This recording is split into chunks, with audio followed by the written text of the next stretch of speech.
terrorisme ñiy terroriser nit ñi ci kaw suuf bari na. ñoom ñi nga xam ne ñoo jël baatub terrorisme boobu wéer ko ci jullit yi boo leen xoolee ñoom ñooy terroriste yu mag yi. ñoom ñoo def ci kaw suuf doomu aadama loo xam ne nit mësu koo def te nit du ko def ci kaw suuf ba saa di taxaw. gis ngeen bu yàggul bii ci état bi ñuy wax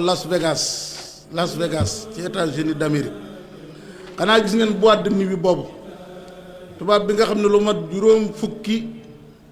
ay kalachnikov la dajale luye benn néeg dugal ko fa xaar ba ñu tàmbalee fecc ak di naan sàngara rek mu jël tiim leen di arrosé bu jeex rek mu dem jëli beneen ba bi mu faatoo bañ demee ci néeg ba mu nekkoon lañ fekk la mu fa dajale ci ay kalachnikov la tudd xam kalachnikov la mu fa dajale kenn xamul nu mu toll. waaye gis nga bi loolu jàllee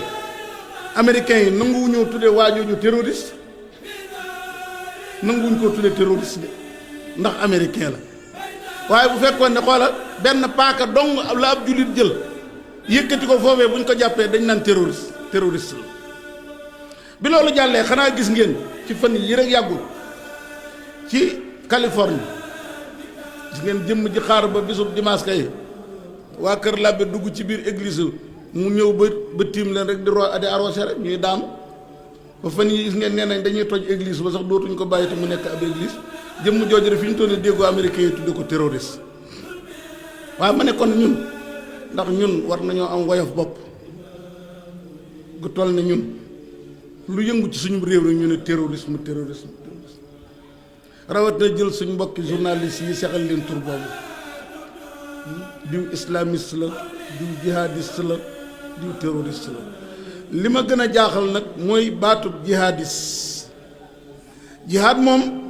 bis bu ko xeetu lislaam bis bu ñu bàyyee jihad torox. jihad moom ñaar moo fi nekk gis nga sallallahu alayhi wa sallam wax naa la fukki at ak ñett yi mu nekk Makka bu ñu ñëwee ne ko dañuy lor di ñu gaañ mu leen digala guñ ñu xeex waaye ba mu gàddaayee Makka ñëw Madinatu Munawwara ca ñaareelu at ma lañ leen wax ne jox nañ leen digal ngeen xeex. baatub jàmm dafa mat a seet jàmm munta am lu dul gannaaw ba nga révolté bañ nangul la say droit waaye jàmm joom